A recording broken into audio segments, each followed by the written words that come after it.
बाल विकास एवं शिक्षा शास्त्र यह पाठ्यक्रम के लिए कितना आवश्यक है, किसी भी परीक्षा शिक्षक से संबंधित परीक्षा के लिए यह कितना ज़रूरी हिस्सा है, ये सभी अभ्यर्थी जानते ही होंगे। Hello everyone, welcome and welcome back to my channel Eduvila official. हमारी यूट्यूब चैनल एजुविला ऑफिशियल में आप सभी का बहुत बहुत स्वागत है। बाल विकास एवं शिक्षा शास्त्र से दो पार्ट, पहले चैप्टर का दो पार्ट मैं पहले ही अपलोड कर चुकी हूँ। अगर आपने वो वीडियो नहीं देखा है तो आप जाइए और जाकर देखिए, मैं उसका लिंक डिस्क्रिप्शन में दे दूँगी। और उसी का ये तीसरा पार्ट है और उसके बाद ही ये चैप्टर ख़त्म हो जाएगा और इसका MCQ मैं लेकर आऊँगी। तो आप हमारे साथ जुड़े रहिए और बिना स्किप किए हुए इस वीडियो को एंड तक देखिए। तो चलिए बिना किसी देरी के हम अपना वीडियो शुरू करते हैं। शिक्षा मनोविज्ञान का महत्व, इम्पोर्टेंस ऑफ एजुकेशन साइकोलॉजी। इससे पहले कि जितने भी पॉइंट्स हैं वो मैं क्लियर कर चुकी हूँ, तो आज मैं इस पॉइंट को क्लियर करने जा रही हूँ। शिक्षा मनोविज्ञान ने समाज के समक्ष दो पहलू प्रस्तुत किए हैं। पहला है व्यवहारिक और दूसरा है सैद्धांतिक। अध्यापक, छात्र, अभिभावक सभी के लिए इसका सैद्धांतिक और व्यवहारिक महत्व है। आज के युग में अगर हम देखें तो शिक्षा मनोविज्ञान के अभाव में शिक्षा की प्रक्रिया कार्य कुशलतापूर्वक संपादित नहीं की जा सकती है। शिक्षा मनोविज्ञान का महत्व अगर हम देखते हैं तो उसको डिटेल में जानने की ज़रूरत है। अनुसंधान के रूप में देखिए अनुसंधान के रूप में जब हम देखते हैं तो देखते हैं नया विज्ञान होने के कारण शिक्षा के क्षेत्र में अनेक अनुसंधान की संभावना है। अनेक अनुसंधान हुए भी हैं। अध्यापक को इन अनुसंधानों के परिणामों को व्यवहार में लाकर व्यावसायिक कुशलता बढ़ाने के अवसर प्राप्त होते हैं। नवीन अनुसंधान अध्यापक की व्यवसाय के प्रति निष्ठा बनाते हैं, उनको नवीनतम शिक्षण विधियों से परिचित कराते हैं। इन विधियों के माध्यम से वह छात्र का सर्वांगीण विकास करते हैं। दूसरा पॉइंट है हमारा शिक्षा के उद्देश्य की प्राप्ति के साधक। शिक्षा मनोविज्ञान कुल मिलाकर अध्यापक और छात्र के व्यवहार के इर्द गिर्द ही रहता है, अतः वह शैक्षिक लक्ष्य की प्राप्ति में सहायक होता है। अगर हम स्किनर की बात करें तो उन्होंने कुछ इसके बारे में कहा है। शिक्षा मनोविज्ञान शिक्षक को ज्ञान प्रदान करता है एवं अध्यापक उस ज्ञान के आधार पर ही शैक्षिक लक्ष्यों को प्राप्त करता है। तीसरा है स्वस्थ वातावरण।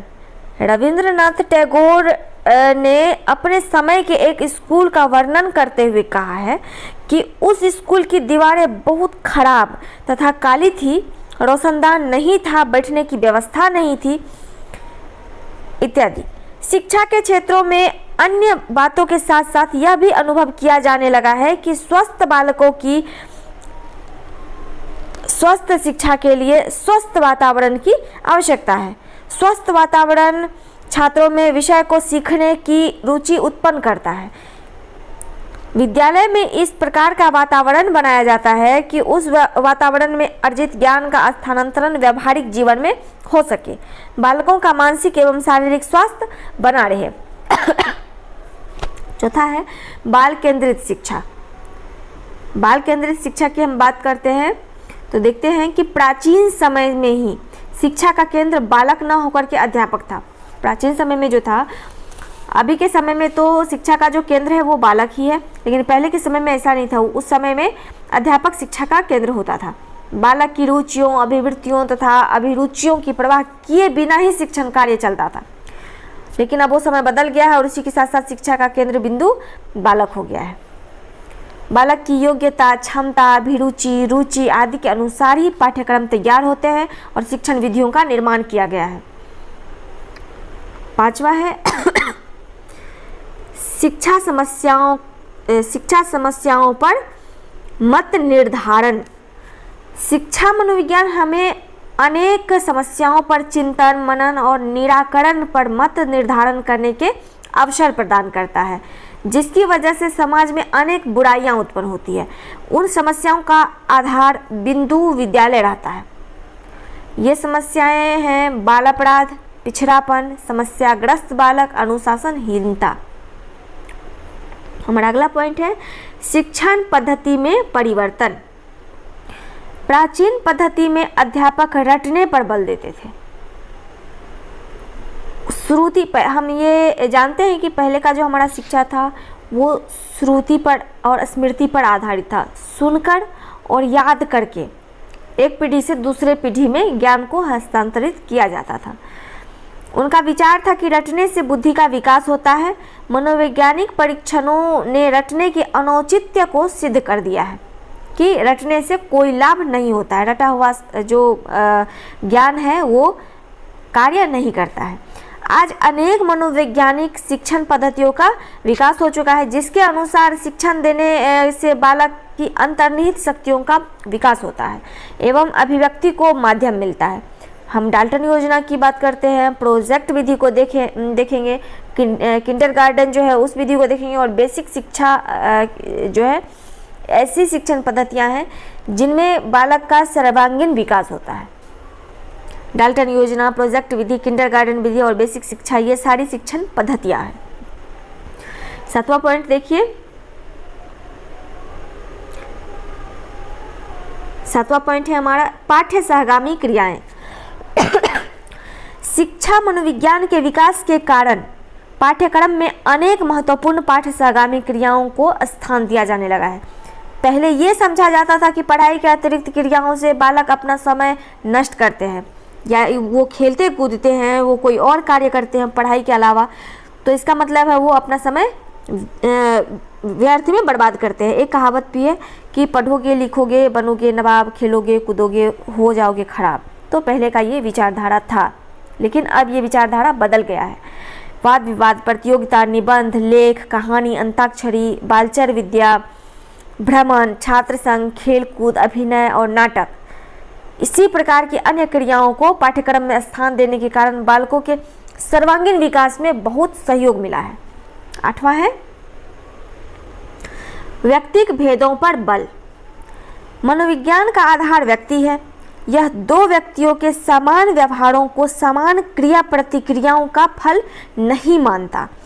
एक कक्षा में एक अध्यापक के शिक्षण को कुछ छात्र शीघ्र समझ लेते हैं। मतलब कोई भी अध्यापक है, वो क्लास में जाता है तो कुछ विद्यार्थी जो है उनके बातों को, उनके वो जो पढ़ाते हैं उनके कला, उनके शिक्षण के माध्यम को तुरंत ही समझ लेते हैं और कुछ को समझ में नहीं आता है। अतः ऐसे व्यक्तिगत भेदों से युक्त छात्रों को व्यक्तिगत शिक्षा की आवश्यकता होती है। मंदबुद्धि, प्रतिभाशाली और विकलांग बालकों की पृथक शिक्षा पर मनोविज्ञान इसलिए बल देता है। अगर हम किसी मंदबुद्धि विद्यार्थी को किसी प्रतिभाशाली विद्यार्थी के साथ बैठाते हैं तो इससे दोनों ही छात्रों का जो प्रतिभा है वो बाधित होगा। मंदबुद्धि वाले बालक हैं, अगर हम उसके हिसाब से पढ़ाई कराएंगे तो प्रतिभाशाली वाले जो बच्चे हैं उनकी प्रतिभा कुचली जाएगी, और वहीं पर यदि हम प्रतिभाशाली वाले बच्चे के माध्यम की पढ़ाई कराते हैं तो मंदबुद्धि वाले बालों को कुछ समझ ही नहीं आएगा। 9वां है समय सारणी। शिक्षा मनोविज्ञान के कारण ही विद्यालयों में समय सारणी बनाते समय ये ध्यान रखा जाता है कि कौन सा विषय पहले लिया जाए और कौन सा बाद में। पहले बालकों की थकान, विश्राम, अवधान आदि का कोई ध्यान नहीं रखा जाता था। बस जो शिक्षक को पढ़ाना होता था वो आके पहले उसको पढ़ाते थे, लेकिन अब ऐसा बिल्कुल भी नहीं है। उस समय अध्यापक की सुविधा का ध्यान समय सारणी बनाते समय रखा जाता था और आज छात्रों की सुविधा का ध्यान समय सारणी बनाते समय रखा जाता है। छात्र की क्षमता, योग्यता का ध्यान बिल्कुल नहीं रखा जाता था पहले, लेकिन अब ये सभी चीज़ें बदल गई है। अब समय सारणी बनाते समय मौसम, छात्रों की योग्यता, रुचि, व्यक्तिगत भेद आदि को ध्यान में रखा जाता है। 10वां हमारा है पॉइंट, वह है पाठ्यक्रम। मनोवैज्ञानिक पहलुओं के विकास से पहले पाठ्यक्रम में इस बात का बल दिया जाता था कि पाठ्यक्रम कठिन हो तथा उसमें अभ्यास अधिक हो। यही कारण है कि गणित में कठिनतम प्रश्न रखकर अभ्यास पर बल दिया जाता रहा। डेनिस ने शिक्षा मनोविज्ञानिक का महत्व दर्शाते हुए कहा कि शिक्षा मनोविज्ञान ने शिक्षा में महत्वपूर्ण योगदान दिया है, इसका माध्यम रहे हैं। अनेक मनोवैज्ञानिक निरीक्षण से ज्ञात छात्रों की क्षमताएं तथा व्यक्तिगत भेद, इसने छात्रों के ज्ञान, विकास तथा परिपक्वता को समझने में भी योगदान दिया है अपना। यही कारण है कि आज पाठ्यक्रम का निर्माण करते समय बालक की रुचियों, अभिवृत्तियों, विकास आदि को ध्यान में रखा जाता है और अब पाठ्यक्रम बच्चों के लिए है, बच्चे पाठ्यक्रम के लिए नहीं है। 11वां हमारा है अनुशासन। अनुशासन शिक्षा में मनोवैज्ञानिक सिद्धांतों के प्रवेश के कारण ये धारणा निर्मूल हो गई है कि डंडा हटाते ही बालक बिगड़ जाता है। अब तो ऐसा हो गया है कि डंडा क्लास में रखना ही मना है। आप पढ़ाते समय अपने कक्ष में डंडा नहीं रख सकते।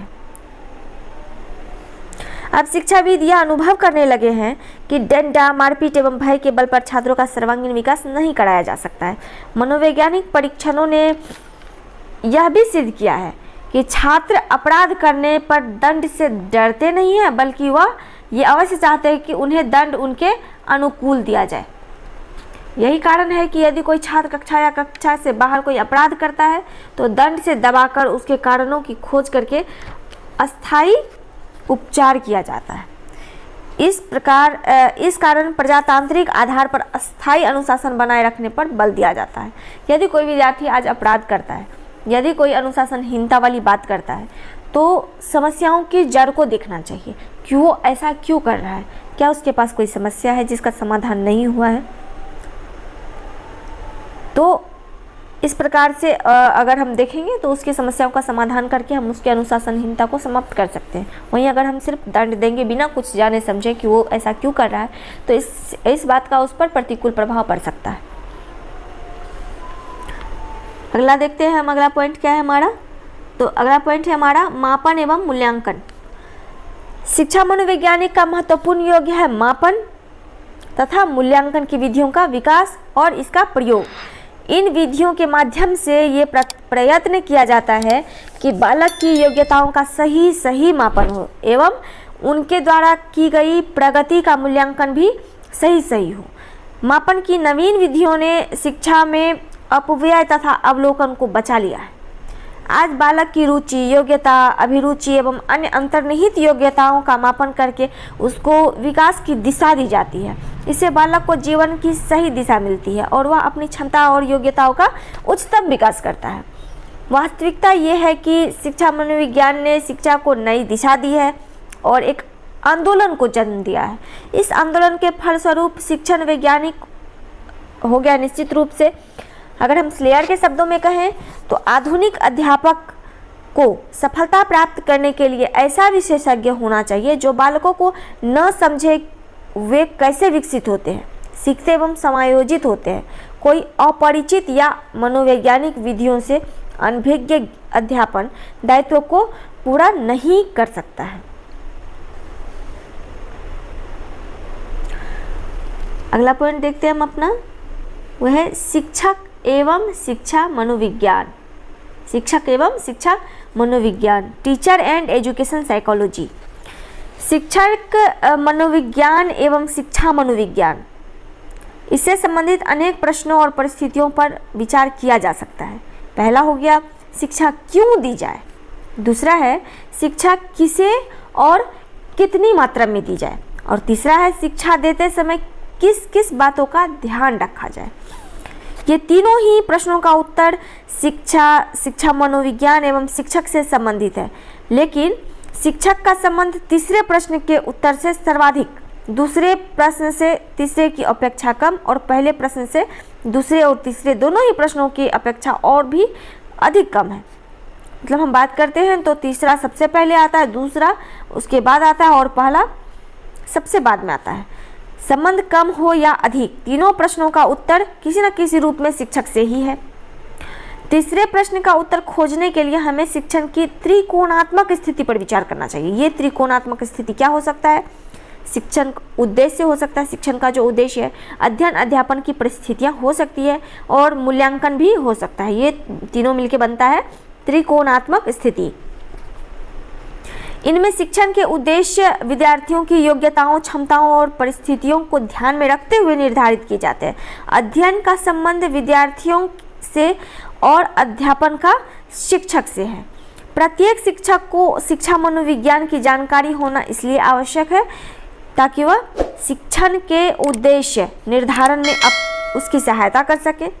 कहाँ कौन सी शिक्षण विधि उपयुक्त रहेगी इसका निर्णय ले सके, पाठ्यक्रम में वांछित परिवर्तन में अपनी राय दे सके, वह अपने विद्यार्थियों की रुचियों, योग्यताओं, क्षमताओं आदि को पहचान सके, मूल्यांकन के उपकरणों में वांछित परिवर्तन कर सके और मूल्यांकन की सही तकनीक अपना सके, छात्रों, समाज एवं राष्ट्र के विकास एवं उत्थान में सहायक सिद्ध हो, शिक्षा के उद्देश्य ठीक से निर्धारित करने में अपना योगदान दे सके, स्वयं को पहचान सके, छात्रों की समस्याओं का तर्कसंगत समाधान खोज सके और छात्रों को उचित मार्गदर्शन दे सके। यही पॉइंट है। और हमारा अगला पॉइंट है अब कि शिक्षा के उद्देश्य एवं शिक्षा मनोविज्ञान, AIIMS of education and education psychology. शिक्षा के उद्देश्य मूलतः 3 आधारों को ध्यान में रखते हुए निश्चित किए जाते हैं और ये आधार हैं दार्शनिक, मनोवैज्ञानिक और सामाजिक। दूसरा है शिक्षण के उद्देश्य और शिक्षा मनोविज्ञान। शिक्षा एवं शिक्षण में अंतर है और दोनों के उद्देश्य में भी अंतर है। शिक्षा यदि साध्य है तो शिक्षण उस साध्य को प्राप्त करने वाला साधन है। शिक्षा का क्षेत्र बहुत विस्तृत और व्यापक है और शिक्षण का क्षेत्र सीमित है। शिक्षा के क्षेत्र में समाज, राष्ट्र और संसार सभी कुछ समाहित है, तो शिक्षण कक्षा विशेष तक ही सीमित है। इस दृष्टि से शिक्षण के उद्देश्य हो सकते हैं: पहला, विद्यार्थियों के व्यवहार में वांछित परिवर्तन लाना। दूसरा, छात्रों को पढ़ने के लिए प्रेरित करना। तीसरा, छात्रों के अस्त्रानुकूल भाषा का प्रयोग करते हुए उन्हें ज्ञान देना। अगला है शिक्षण के समय छात्रों की वातावरणीय परिस्थितियों को ध्यान में रखते हुए नवीन ज्ञान देना। अगला है पाठ में छात्रों की रुचि उत्पन्न करना। अगला है छात्रों को उनकी बौद्धिक और शारीरिक क्षमताओं अथवा उनमें निहित व्यक्तिगत विभिन्नताओं को ध्यान में रखते हुए उन्हें ज्ञान देना। और अगला है यदि शिक्षण के इन सभी उद्देश्यों पर विचार किया जाए तो मनोविज्ञान के उद्देश्य भी यही है। इस दृष्टि से शिक्षण के उद्देश्यों की पूर्ति उस समय संभव है जब शिक्षक को मनोविज्ञान की जानकारी हो। तीसरा पॉइंट है हमारा शिक्षार्थी एवं शिक्षा मनोविज्ञान। अभी हम देखे हैं कि अभी हम जिन जिन बातों के बारे में बात किए हैं उनमें से अधिकतर बातों का संबंध शिक्षार्थी से है। शिक्षण का मुख्य केंद्र तो बालक ही होता है। बालक की रुचि, शारीरिक क्षमता, बौद्धिक क्षमता, व्यक्तित्व आदि सभी बातों का ध्यान में जब हम रखते हैं तभी हम उसको उचित शिक्षा दे सकते हैं, किंतु यह तभी संभव होगा जब शिक्षक को शिक्षा मनोविज्ञान की जानकारी हो। अतः इस दृष्टि से शिक्षक के लिए शिक्षा मनोविज्ञान की जानकारी होना बहुत ही ज़्यादा आवश्यक है। और यह आवश्यक क्यों है? क्योंकि विद्यार्थियों की शारीरिक क्षमताओं एवं सीमाओं की जानकारी हमें हो सके, वह ये जान सके कि शैशव, बालकपन और किशोरावस्था एवं युवावस्था में शरीर का विकास किस प्रकार से होता है। वह अवस्था तथा विद्यार्थी के शारीरिक विकास हेतु उपयुक्त खेलों की व्यवस्था कर सके।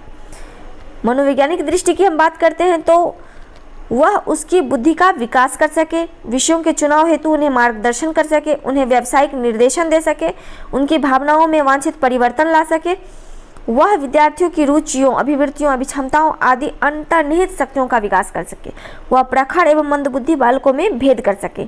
वह उनकी बुद्धि एवं क्षमता के अनुसार ही उन्हें शैक्षिक कार्य दे सके, उनकी इस अंतर्निहित शक्तियों का विकास कर सके, छात्रों को उत्प्रेरित कर सके, उन्हें सन्मार्ग पर चलने के लिए समझा सके, शिक्षण के समय इन शक्तियों का ध्यान रख सके, पाठ को रोचक बना सके। अगला पॉइंट है हमारा सामाजिक दृष्टि से विथ सोशल व्यू। साथियों, परिवार, समाज और देश इसके नागरिकों के साथ प्रेम और सहयोग पूर्वक रहना सीख सके, धर्म, जाति आदि की निरपेक्षता को सीख सके, शिक्षक शिक्षार्थी एवं शिक्षार्थी शिक्षार्थी के मध्य सामाजिक संबंधों को संरचनात्मक बना सके, उन्हें सभी दृष्टियों से समाज और देश का एक उपयोगी अंग बनाने के लिए शिक्षा दे सके।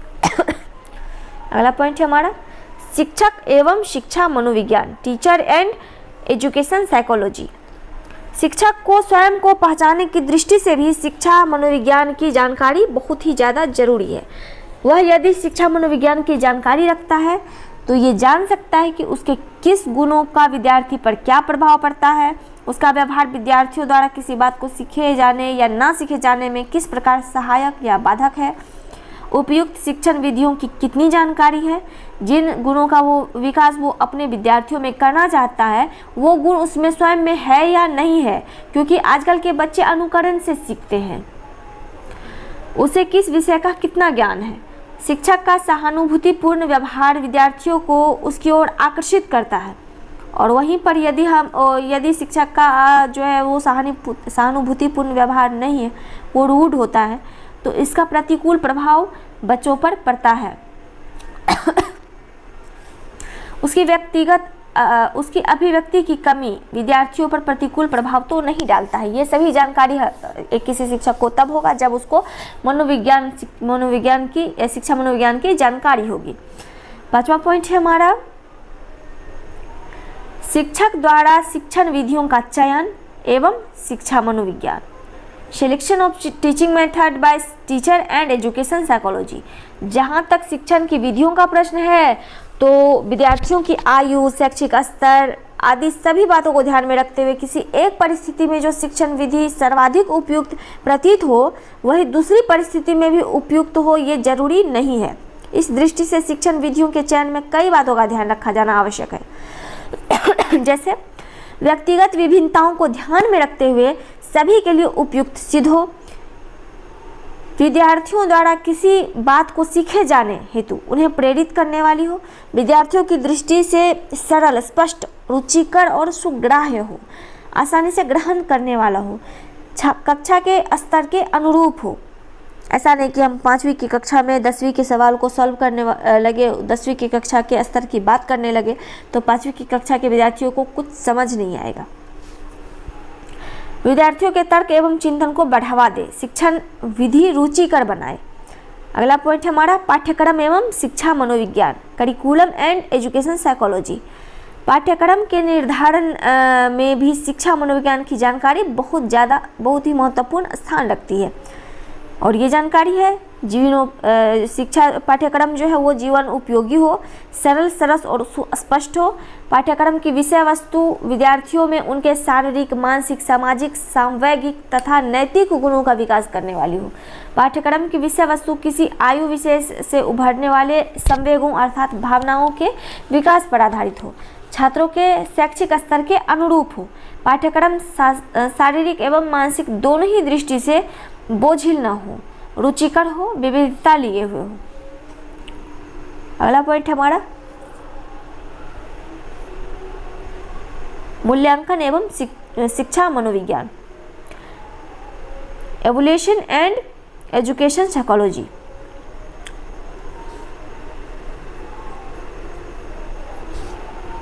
जिस प्रकार शिक्षण प्रक्रिया द्विपक्षीय है उसी प्रकार मूल्यांकन भी द्विपक्षीय है। मूल्यांकन कर्ता यदि शिक्षक है तो जिसका मूल्यांकन किया जाना है वो शिक्षार्थी है। शिक्षक द्वारा शिक्षार्थियों का मूल्यांकन जिस साधनों की सहायता से किया जाता है उसे मूल्यांकन के उपकरण कहते हैं, टूल्स कहते हैं, तथा इन उपकरणों का उपयोग जिस कुशलता के साथ किया जाता है उसे टेक्निक कहते हैं। उपकरण एवं तकनीकी दोनों ही मूल्यांकन की युक्तियाँ डिवाइस कहलाती है। मूल्यांकन की ये युक्तियाँ और उपकरण मतलब डिवाइस और टूल्स सामान्यतः 2 प्रकार के होते हैं। पहला है परीक्षणात्मक और दूसरा है निरीक्षणात्मक, टेस्टिंग और ऑब्जर्वेशनल। परीक्षण हो या निरीक्षण दोनों को ही शिक्षक और शिक्षार्थी दोनों की मनोदशा प्रभावित करती है। अतः मूल्यांकन की दृष्टि से शिक्षक को चाहिए कि निरीक्षण उस समय किया जाए जब जिसका मूल्यांकन किया जाना है उसे उसका आभास कम से कम हो। यदि मूल्यांकन के समय शिक्षार्थी तनावग्रस्त हैं तो मूल्यांकन से पूर्व उसे तनाव मुक्त किए जाने का प्रयास करना चाहिए। ऐसा नहीं कि उसकी मनोदशा मूल्यांकन के लायक नहीं है और आप उसे सवाल पे सवाल पूछे जा रहे हैं, उसका मूल्यांकन किए जा रहे हैं। परीक्षण के परिणामों की पुष्टि निरीक्षण प्रधान युक्तियों से तथा निरीक्षण के परिणामों की पुष्टि परीक्षण प्रधान युक्तियों द्वारा की जाए। वह मूल्यांकन की उन युक्तियों को अपनाए जो विद्यार्थियों की आयु, रुचि, योग्यता और स्तर आदि के अनुरूप हो। यह सब कुछ उसी समय संभव है जब शिक्षक को शिक्षा मनोविज्ञान की जानकारी हो। मतलब जो जितनी भी समस्याएं हैं, जितनी भी बातें हैं, उसके मूल में यही एक बात सामने आती है कि शिक्षक को शिक्षा मनोविज्ञान की जानकारी होनी ही चाहिए। हमारा 8वां और अंतिम है शिक्षा एवं शिक्षण की समस्याएं तथा शिक्षा मनोविज्ञान, problem of education and teaching and education psychology. शिक्षा एवं शिक्षण की समस्याएं दिन ब दिन बढ़ती जा रही है। कहीं अनुशासनहीनता की समस्या है तो कहीं शिक्षा से पलायन करने की, और कहीं मूल्यांकन के समय अनुचित साधन अपनाने की। इन समस्याओं के अनेक कारण हो सकते हैं लेकिन चाहे कुछ भी हो, यह निश्चित है कि समस्या के मूल में विद्यार्थियों एवं शिक्षक का मन ही होता है, और मन की स्थितियों को तभी जाना जा सकता है जब शिक्षक को मनोविज्ञान की जानकारी हो। अतः समस्याओं के समाधान हेतु भी शिक्षा मनोविज्ञान की जानकारी बहुत ही ज़्यादा आवश्यक है। अतः स्पष्ट है कि निम्न सभी दृष्टियों से शिक्षक को शिक्षा मनोविज्ञान की जानकारी होनी ही चाहिए। शिक्षा एवं शिक्षण के उद्देश्यों के निर्धारण के लिए ये बहुत आवश्यक है। शिक्षार्थी की क्षमताओं, योग्यताओं, अच्छाइयों और सीमाओं को जानने हेतु आवश्यक है। शिक्षक द्वारा स्वयं को पहचानने हेतु ये आवश्यक है, और पाठ्यक्रम को शिक्षार्थियों तथा समाज तथा देश की आवश्यकताओं के अनुरूप बनाने हेतु इसकी आवश्यकता है। मूल्यांकन में निष्पक्षता के लिए जरूरी है, तो शिक्षा एवं शिक्षण की समस्याओं को सुलझाने के लिए जरूरी है। शिक्षा मनोविज्ञान के बिना ये इसमें से एक भी कार्य संभव नहीं है। तो ये था हमारा आज का वीडियो, जो बाल विकास एवं शिक्षा शास्त्र का के पहले चैप्टर का तीसरा पार्ट था, और आज ये चैप्टर ख़त्म हो गया है, समाप्त हो गया है। तो अगले वीडियो में मैं इसका MCQ करवाऊँगी। तो यदि आपको हमारा वीडियो अच्छा लगा हो, अपने दोस्तों के साथ शेयर कीजिए, वीडियो को लाइक कीजिए, कमेंट कीजिए, चैनल को सब्सक्राइब कीजिए, और इसी तरह के हमारे न्यू वीडियो की नोटिफिकेशन के लिए बेल आइकन को हिट करके और ऑल को क्लिक कर लीजिए। इससे हमारे नए वीडियो का नोटिफिकेशन आपको मिलता रहेगा। और तब तक के लिए स्वस्थ रहिए, मस्त रहिए। मिलते हैं हम अपने नए वीडियो में। तब तक के लिए थैंक यू।